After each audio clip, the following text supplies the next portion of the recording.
Hello, YouTube, and welcome to the In Your Head podcast.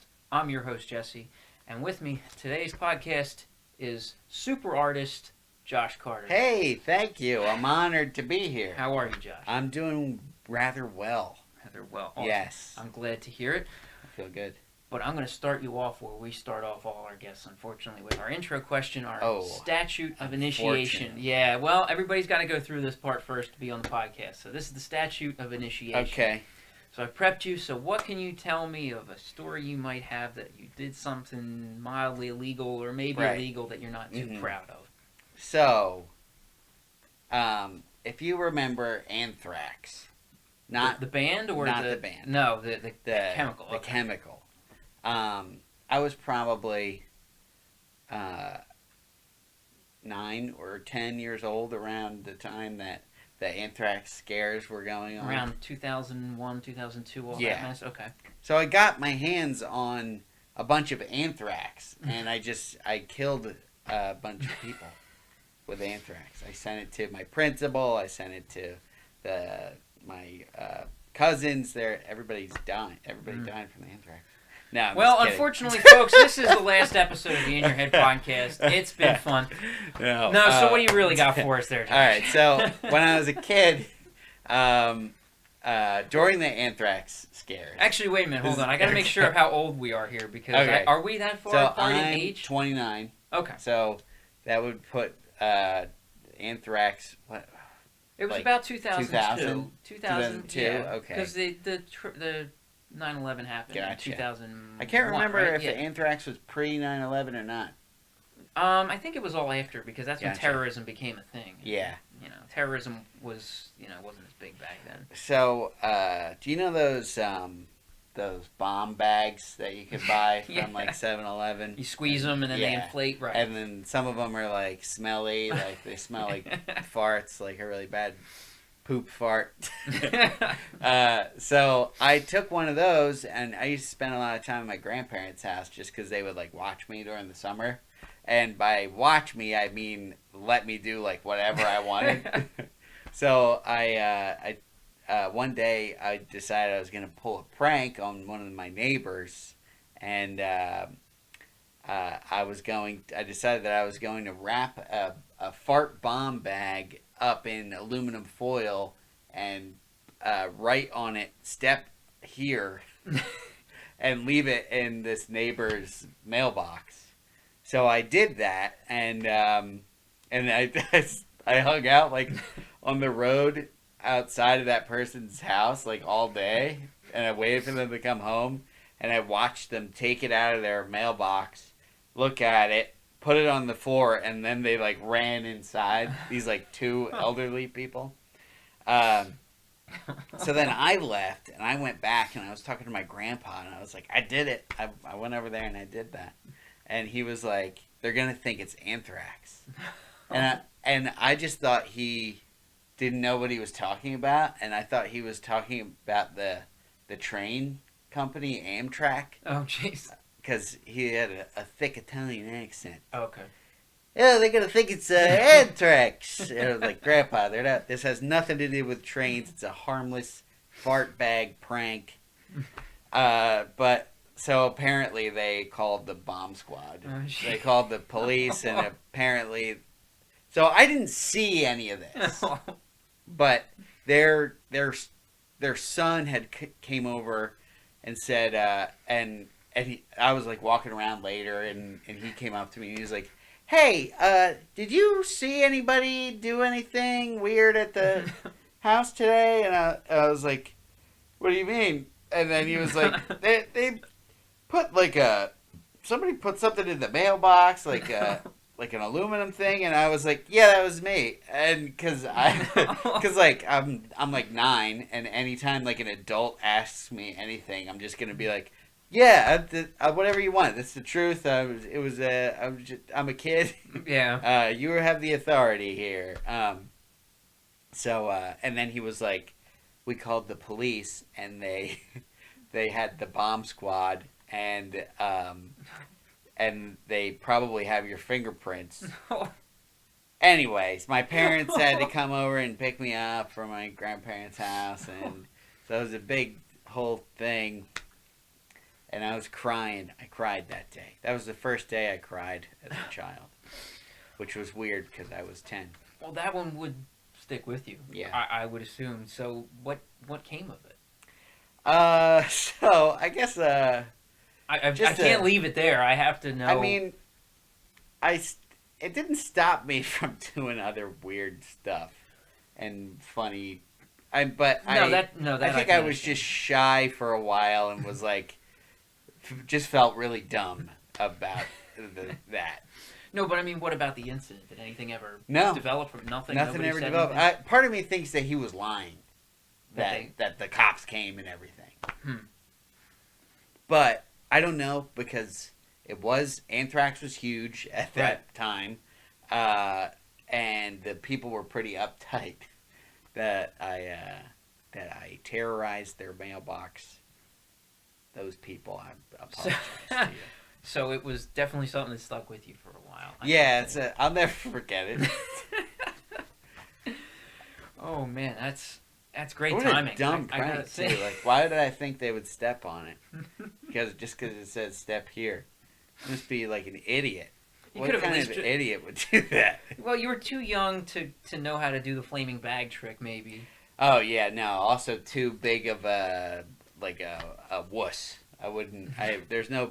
I'm like anything that had to do with fire. I was actually a fairly responsible child because, like, I knew that would be like a bad thing. It was like if you set a fire, that's gonna be bad. I had messed around with like matches and stuff as a kid, but I had never gotten into a situation where I'm like, I burned down the forest or anything. Like one time, this kid was trying to get me to burn down this like a mattress in the back of a old movie theater, and I was like, no. I'm not going to do it. It would have been harmless. I mean, it would have been really messed up. Like, there would have been a lot of smoke because I had heard that happens. Yeah, I mean, one doesn't know normally how. No, I didn't do that. One time, a kid at my bus stop lit a giant pile of leaves on fire, and then it started to flame up, and then he ran through it to like put it out, and he actually put it out pretty well. And but then later that day it like continued to smolder and it just became like a giant like fire in the street. But I'm sensing some pyromania in the area you grew up. Yeah. May have been something in the water. And I always wished that I could have done whatever I wanted with fire, but I was, like I said, I was a responsible child, and that led me to be a reckless adult. You didn't get it all out of your system as a child, No. So now it's... Yeah. So it wasn't you that set the fire on the way over here that was smelling up 295, right? Okay. I'm not going to say it was me, and I'm not going to say it wasn't me. It's way too soon to be talking about this. Anonymity. Yeah, I like the sound of that. Anonymity. I normally like the sound of it, but yeah. I think we got that one close enough. Yeah. So welcome to the podcast. It feels good. I'm honored to be here. I think we're off to a great start. Letting it's going to be a good show. Letting a few things off your chest. So, Josh Carter, super artist, as we lovingly call you. We also call you Josh Carter, comedian over at High Note, which is how I know you. Yes. So, which came first, the chicken and egg thing? Was it comedy was the first love, or was it art and design in general? Yeah, I would say it was art stuff. So, I went to, in high school, I've always drawn my whole life. Okay. And in high school, I started to take like graphic design classes, and I realized that I wanted to do something with that. Right. And so I feel like I was pretty fortunate to know what I wanted to do at such a young age. But also, in high school, I did like the play, and in college, I started to mess around with the idea of doing stand-up, but I hadn't done it. So art and comedy are kind of go hand in hand with me. Yeah, I mean, as far as the writing and things like that, the art, I can see how a lot of people that We Meet at High Note seem to have the same sort of artistic string. It does kind of come one from the other. It's, right. Not a lot of mathematicians do stand up. It's the different sides of the brain. Well, when they do it, they're great. But it's a very analytical mind. But it's definitely the two sides of the brain, and it seems to be that the artistic side can help you become a better comedian as far as theater and stuff like that. Right. Some of our friends have theater background, and some of our mutual friends there. So I hate those theater background guys. I'm just kidding. I hope none of them watch this podcast. I hope. I don't know. Who do we know who does theater or did theater? Did theater? I believe our friend Noah was in theater. I don't think so. I thought, okay, maybe I'm incorrect. I apologize, Noah, if you're watching. As far as I know, he's never even been in a theater. Well, we'll have to find out. You can quote me on that. There's probably going to be a comment down below this video from him, hopefully telling me otherwise, or he's just going to yell at me on Facebook and tell me. So we'll find out probably soon. Is this live? Videos? No, it's not. But we'll find out after the video's released. I was going to say we'll just call him. Yeah, we could. Noah, can you tell us live on the stream here what's going on? Maybe when we are live someday, and I have a Twitch stream, hopefully, and once I get the Twitch going, then I'm sure people will tune into this. Would kill on Twitch. I'm working there. I'm working on it. We gotta Twitch this bad boy. Once I get a little more comfortable, it's going on there. So we're doing that. I'm excited. So as far as what you do, though, you did take your graphics design to your actual job, which I took it to the next level. So you do design for web. I don't always like to disclose where people work at first in case they don't want to. So I don't want to disclose, but I design for the web. I work for a pet website. Okay. So I'm basically drawing dogs all day. I draw dogs and cats a lot. Like a lot. That's not a bad way to spend a day. I've probably drawn 100 dogs since I've worked there. And probably more. I like it though. It's great. It's a great way. Good thing about that kind of situation is whenever I get stressed out, I can just go, I'm just drawing cats and dogs. That's not a bad way to spend your day, to be honest with you. Yeah, so, exactly. It sounds like a gentleman named Matthew Inman, the guy who runs theoatmeal.com. A lot of his life is drawing dogs and stuff. I've seen, and he seems to be all right with it. Never seen the Oatmeal. It's a good website. I recommend anybody check it out. Out there, it's pretty popular. They have it's a webcomic. They've got a couple, several books, some games. Cool. But awesome website for anybody out there who hasn't seen it. It is fun, but that's what he talks about his dog and his life a lot. But I like the sound of that. Yeah, he's pretty funny. He does actually explore different cats and dogs' behavior. He's got several posters that he sells. You can actually get full poster size of some of his comics that explain like why your cat does things or things you're doing. Lots of cool stuff like that. So and they're funny, or is it just funny and real? It's funny and real, which is kind of cool. So neat. So Count me in. Yeah, so a gentleman who gets paid to draw dogs and cats all day. So it does have its it does have its market for sure, especially the internet's 98% cats. Oh, definitely. And 2% porn. Yeah. It might be the other way around. Well, let's not. I also would like to comment on this hilarious Tiki man. I hope it comes through well on the video camera, but yeah. Look out, Tiki guys. Glass. Tiki guy coming at you. Very cool.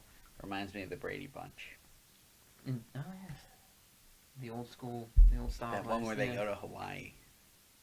I didn't watch too much Brady Bunch back in my day. I'm a little. I'm right in between good television, my age, because I'm 35. I'm right in between like the good Nick at Night television era and now today's reality TV. Ugh. I just had Saturday morning cartoons. Reality TV is on its way out, I think. I hope so. Me too. I pray that a lot of the stuff can go. Jersey Shore's they're trying to bring that back. Ugh. They got Floribama that's down south that they're. Oh my God! Don't even get me started on that. But no, I know we talked about Netflix a little bit, and it's a shame that you do not subscribe to Netflix because they're saving the television genre. Yeah, they're taking it back from reality TV. It is good programming. Don't get me wrong. I to all my friends who know I don't have a Netflix and know I don't watch a lot of television, I understand. There's a lot of great programming out there. I get it. I just don't have a lot of time to watch television, so I apologize. I never saw the value in having busy guy. Busy, way too busy doing this stuff. trying to make videos and content and help out guys like Josh over I feel at great. High Note Humor. So High Note Humor, where is that? High Note Humor is what is High Note Humor? High Note Humor is which we are both a part of, I guess, if we want to consider me a part of it one way or another, as either a mascot or you're in part of it. I guess if Josh DJ Octopussy on the ones and twos. There we go. If Josh Carter says so, I'm in. But High Note Humor is a great open mic and comedy group that is at the Tap Room Bar and Grill in Haddon Township or Haddonfield. I'm going to go ahead and say Haddonfield. Haddonfield. It is Haddonfield, New Jersey. Every Wednesday night at 8. So be out there, check it out. If you want to sign up for an open mic, come on out. Great time. Great to watch. Exactly. I dare you to come do stand-up at that open mic. Exactly. It's a great show. Anybody's allowed 5 minutes to come up there and do quote-unquote comedy for some people. If you go there and do stand-up, a 5-minute set of stand-up, and you do better than me, I will pay you out of my pocket $7,000. So I just want to put that out there on the air. Well, this is Good luck. This is a big moment. So anybody You'll never do better than me. I'm just kidding. I don't have anybody. No. But please come. It's fun. It's a great time. We try to have a good time, and it's good for everybody. And please come out and check it out. We've got the South Jersey Stand-Up Championships coming up soon as well. Coming up. Sign up. Please sign up on the High Note Facebook page as well. You better sign up. Sign up, get out there, and make it through the 3 rounds. You do get through the 3 rounds and you win, one of the prizes of many will be that you get to hang out with me for an evening. How can you argue with that, folks? You are hearing right now great. the prime prize that we are giving away right now, and you can't beat that. It's a High Note Humor exclusive. Yeah, he's not giving this away to anybody who just signs up. This is an exclusive. Yeah. All right. Let's move on. I'm sorry. No, it's all good. I'm sure the High Note guys are going to love hearing this. Occasionally can look at the screen. Yeah, and check in on us over there. So looking good, feeling good. So do you have any upcoming shows that you're doing as far as comedy outside of High Note? Do you have any other shows planned? Nothing right now. Nothing right now? I'll let you know. Okay. If there is anything, let us know. I'll definitely put it on the Facebook page, the In Your Head Facebook page, or even in the comments below here if there is anything. I will post something.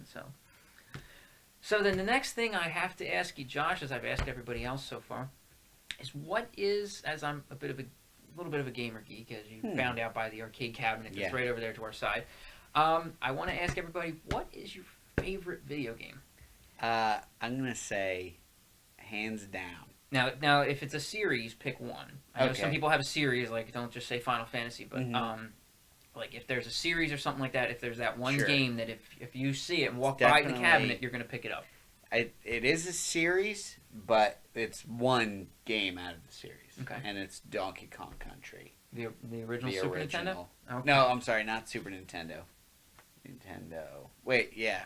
Yeah, it is, because it's Donkey Kong Country. Yes, the original... Not Donkey Kong, like, with the slanty things. Right, not the platforms. Right, yeah. So the original Donkey Kong Country and the Super Nintendo. Yes. Great. Favorite, probably all-time favorite game ever. Fantastic game. I love it. What? How? I guess you own the original, I assume. Yes. Yeah, I did, but my mother sold the Nintendo system at a garage sale. Oh. Me and my brother are upset about it to this day. There's a little bit of just that little bit that sits in the back. You love your mom, but there's that one little. Threw out the Nintendo. You got rid of our Nintendo. Yeah. And the games and everything, huh? They all went. Right. Oh man, that's rough. Yeah. Luckily, my thank God my parents have never done that one to me, so I'm glad for that That's one. good. They knew I loved the games, and they knew they weren't something to just get rid of. I had them for years, so I still do, and so I'm glad. Oh man, that's unfortunate, but yeah. So Donkey Kong Country was a good choice. Did you play the follow-ups? Any of the 2, 3, or any of the played Donkey Kong Country 2, and that was fun, but not as good as the original. I actually had an easier time beating Donkey Kong Country 2 than I did beating Donkey Kong Country.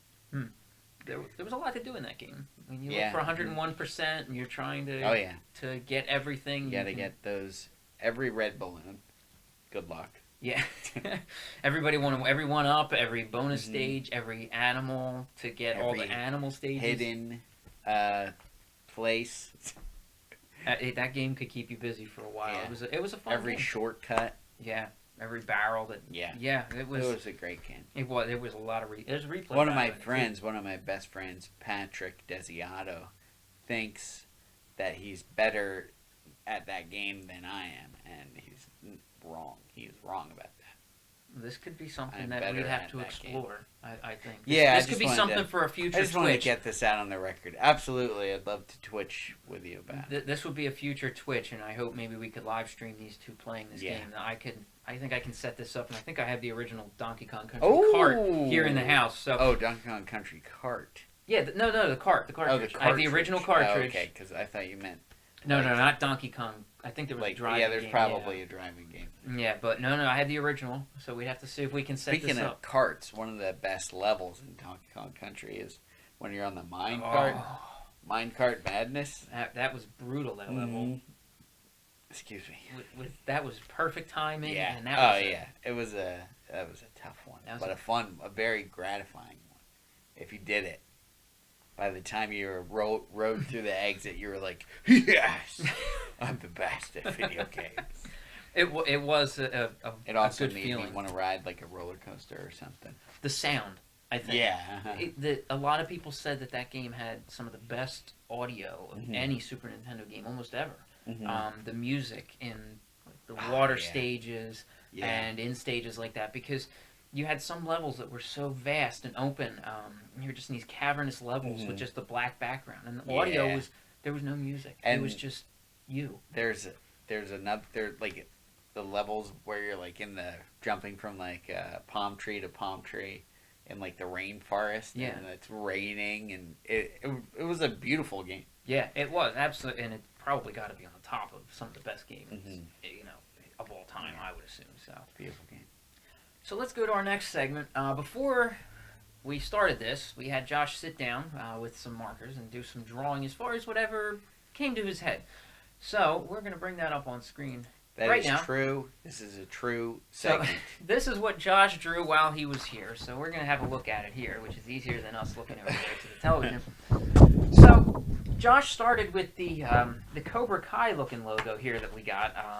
Cobra Kai. What is Cobra Kai? Oh, okay. You mean like G.I. Joe? No, I was going with the Karate Kid reference. Oh, okay. Gotcha. I was figuring that was a little bit more. Yeah, I see what you're saying. More 80s and 90s kid thing. So, you went from the Cobra to the dagger to the eye. So I'm sensing a definite feeling as we rolled across there from those three.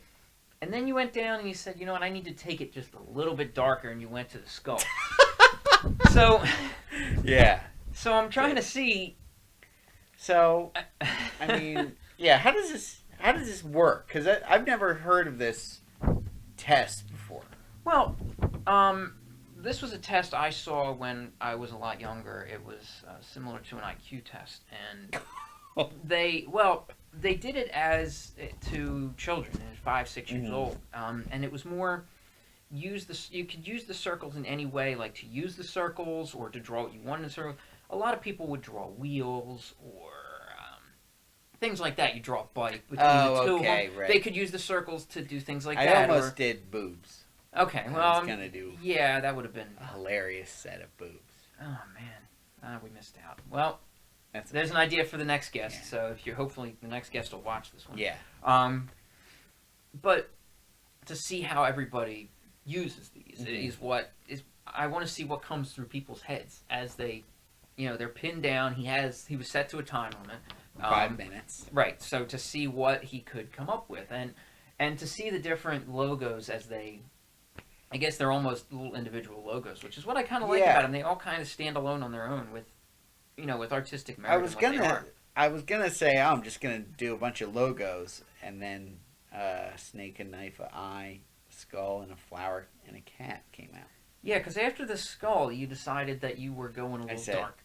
Yeah, I gotta. Come on, there's goodness in this world. And so we went to the. Oh no, you went to the cat next, didn't you? Or was the cat wrapping it up? Cat was wrapping. Oh, the cat wrapped it up. So you did go to the flower to try to bring it back a little bit, and then to the cat. And the only thing I can see about the cat is his eyes. I think the cat's eyes are a tad sad. I mean, he does look a little bit. Is it melancholy? Would be the word I'm looking for. He just I believe it's meow-and-collie. Oh, you're right. I'm sorry. But he just looks a little bit. But I'll definitely post this whole picture up on the Twitter and on our Facebook page, and so everybody can get a good look at it and comment as they see fit as far as. Let me know what you think is the best one.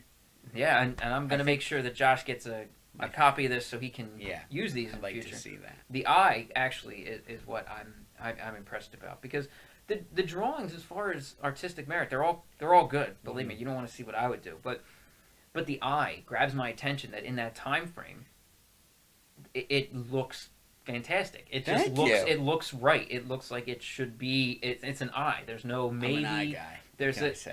That's one of the hardest things for artists to draw. They talked about that in art school. I feel like that's always the first thing an artist draws. Is an eye. But not well. And when I went to art school and I saw... You went to art school? Yes, I did. I went to school. I have an associate's in photography. Is this a podcast exclusive? Oh, yeah, you did say that. I did say that, yes. So you got to go to art school for one of those usually. But but when I would go, because it wasn't all just photography classes. Yeah, and that's the thing. You don't take just art, just photography classes. You take all of it. So you have to see different drawing classes. And watching the people who might be in there for a... they're maybe like an older person who's just in there taking some extra classes just for fun and not going. A lot of people do that in it because it was Camden County, and a lot of people take those kind of classes. And seeing things like that, seeing how an eye comes out, was just, because we did some close-up portraiture and all the things that as far as like how to set up a face, how to draw it, where the lines and the markings are to balance it. They don't know that, and the first time you give them that and try to set somebody up with that, it's weird, and a lot of artists have trouble drawing it. But to see you just come out of the chute and just draw it like that, I got a couple of eyes in me. Yeah, you got them on you too. Yeah, at least two of them. There you go. So I like this. It lets you into Josh Carter for sure. I'm very afraid of snakes. Don't like snakes. Really? But in the car, I made up a song about snakes on my way home. Knives. I always thought knives were cool. When I was a kid, I had a pocket knife collection. Nice. That was a big deal for me because I wasn't allowed to at first, and I was like, if I have these, people will think I'm responsible. So I don't know. Eyes. I like eyes. My dad has bluish eyes. Skulls are fun to draw. Flower to make you think I'm not a psycho. And a cat, because I feel like I've gotten a lot better at drawing cats lately. Well, like you said, it's what you do for a living. So I hope cats is what you are good. I mean, that is a cool cat. I gotta say, it looks like the start of a good cartoon character or something to. I don't know. I like them. Straight and to the point. Sometimes it works. So, but so that's Josh's drawing, and like I said, I'll have the picture of it up on the Twitter and on the Facebook pages so that you guys can get a good look at the full pages. Next time, I'm just gonna write help in all of them. Well, that's what some people might be thinking this is. So, but we'll see. So, but we're gonna unfortunately take this down. We're going to go to the darker side of this a little bit, unfortunately. Right now? With the next question, which I ask everybody again. I'm nervous. No, it's not too bad. It's not too bad. What was the saddest I've ever been? No, I don't want to go that deep. This is... that's pretty sad. No, let's not go there. Have I ever lost a loved one? I guess we all have at this point, right? No, not necessarily. Really? No family? Never lost a loved one. Wow. I've lost him, but I didn't love him. No, I'm just kidding. Oh, okay. Well, now we're getting dark. Anyway. I just can't imagine what's next. No, well, okay, so it's a bit of a thinker. It's not too deep, dark of a question. But if you were to die today and you look back at your if you look back at your life and you look back at the life you've led and what you did with your life. Now, I'm not talking, I didn't get to do everything I wanted. Oh, I know you're young. I don't mean in that instance. But if you look at the way you lived your life and the things you've done, would you be proud with the life that you have lived? And, what would you think people would think of the life that you led? That's a hell of a question, Jesse. I would be proud of my life. I'd be proud of my life. I think I would be sad that I didn't get to do more stuff. Right. No, I understand that. That's not really too much of the question, but more of a. Do you think it would be a lot of empty words at your eulogy? I mean, would somebody who had to talk about you? Oh, he was a great guy. Josh, he used to do stand-up comedy, and now he's dead. Put him to bed. And by bed, I mean a coffin. Now, I can pretty confidently say there would be a lot of people at my funeral who would say really nice things. And I have a lot of people in my life that are really great. And I've been fortunate to know all these great people and have a lot of love in my life. And so I'm sure that it would be awesome. It would be an awesome funeral.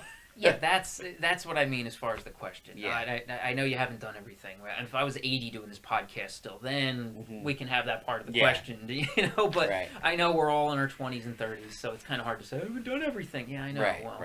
I definitely, when I was 18, I think I thought I was going to be a lot further along than I am now. Yeah. But I think we all had that dream. Yeah. I think we really all had that dream. Yeah. To have seen so much more, and I wanted to be like the next Facebook guy or something, like a big internet presence, or I just wanted to be famous for inventing something good. Yeah, that was something I wanted to do when I was 18 or 19. That was one of my goals. I was I want to retire by the time I'm 30, and I want to be famous for doing something incredible before I was too old. There's still time. There's always still time. No, there's not. Yeah, you're right. There's always time. Hey, there's always time. There is. I'm going to come out with the next Flarf book. You guys are all going to be on Flarf book, and you guys are going to go, oh my God, he was so young when he invented Flarf book. Well, Josh Carter, the inventor of Flarf book. Thank you. Sign up for that. Yeah. It's a great way to connect with all your Flarfs. Flarfbook.com. I'll make sure you register it before I put this video live, so you can make sure you get the domain name. Life's a Flarf. Flarf it. So we're getting into too far into Smurf territory. Yeah, if you just put everything for Flarf, I think that gets unfortunately the Smurfs it starts to wear on. Let's stick to Flarf book. Yeah, just Flarf book will be cool. So at the end of all of our podcasts, we've already reached the end. Yeah, we've reached the end. I mean, we flew through this. We've been at this for 33 minutes. Oh, 33 minutes. Okay. This is about where I keep them all. They seem to all fall into about the same length here. So, at the end of all my podcasts, I have an Inkblot for all of my guests to see. Now, these aren't official Inkblots. They're not anywhere else. These are made by me here. Just Inkblots. This is great. That's it. Thank you, Josh. So I would like you to take a look at this Inkblot and see what you see. I'm seeing a Rastafarian guy. Okay. I'm seeing the Insane Clown Posse logo. Isn't that logo a little guy who's running and he has a knife and dreadlocks? Is it weird if I look that up right now? I can't. Yeah, we won't show it on the thing. Yeah, because I don't. Yeah, I just don't want trademark infringement here on my. I just want to see if I'm correct, but I'm definitely getting.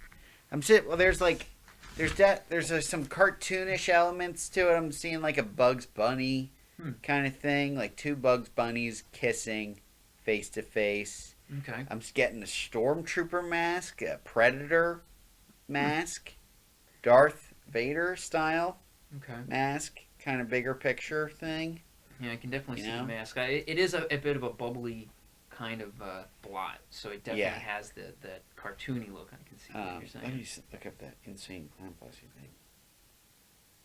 The first time I looked at it, I kind of thought a sort of, like you said, like a cartoon, almost a Japanese cartoon where you see them jump up and yell something and their feet come apart like that. Oh, yeah. Oh, wow. You see what I'm saying? Actually, yeah, okay. Yeah. I can see, I can totally see where you get it. Yeah, that's better. Oh, that's almost like an Inkblot. Now, if I did one that came out like that, I'd probably be a little worried. Yeah. But, so I'm sure if somebody posts it below here, I'm not posting it for trademark reasons, but yeah. Oh, it's up there. Yeah, right? we've got it up there for everybody so we can look at it and see. But if that does... I know there's two. Yeah, so, definitely. There's a little Joker, Heath Ledger's Joker in there. With these parts. The bottom parts there. The feetish looking parts underneath, yeah. Okay. Why so serious? So, Rastafarianism, man. I like it though. Just booked my honeymoon. We're going to Jamaica. Oh, nice. Nice. You ever been there? No. No? Mm-mm. But I'm ready to see a lot of this kind of stuff down there. Are you renting a car? No, we're staying in an all-inclusive resort. Awesome. Just be careful. I do believe, if I remember, and someone's probably going to correct me, but it's left-hand drive over there. They drive on the other side of the road. Oh, okay. Just so very much like be careful. England. Yeah, be careful looking crossing the road. So I'm just going to be crossing the sand. Yeah, okay, that works then. You're not even going to cross any roads. It's just beach, sand. It's just hotel, sand, hotel. Okay. Well. Somebody else might be driving us somewhere, though. Yeah. Well, if you cross any roads, I do want to keep it. I want you to come back to high note. So. Yeah. I want to come back to high note. I want to come back and do this podcast as much as possible. I would love to have you on again, sir. It's an absolute pleasure to have you on. And so I wanted to thank Josh for coming on our podcast. Hey, thank you, sir. This has been Josh Carter, Super Artist. Hey, I'm gonna put links to Josh's Facebook down below. So throw on my website in there too. And his website. Anything else that we've got for Josh? Anything he'll give me? Twitter? Anything he wants to give me? Do you have a Twitter or anything? Yeah, I do. Mm-hmm. It's at JC_superartist on Twitter and Instagram. All right. And what's your website? And the website is joshcartersuperartist.com. All right. And go there for all your graphic design needs. I can make a fantastic eye. Yeah, if you need eyes, folks, remember, if you need eyes, he is your man to go to. The eyes have it. That's it. And Josh has your eyes. I have your eyes, and I look at them every day. So, everybody, thank you again for checking out the podcast. And as always, don't forget your toilet poncho. Have a good one.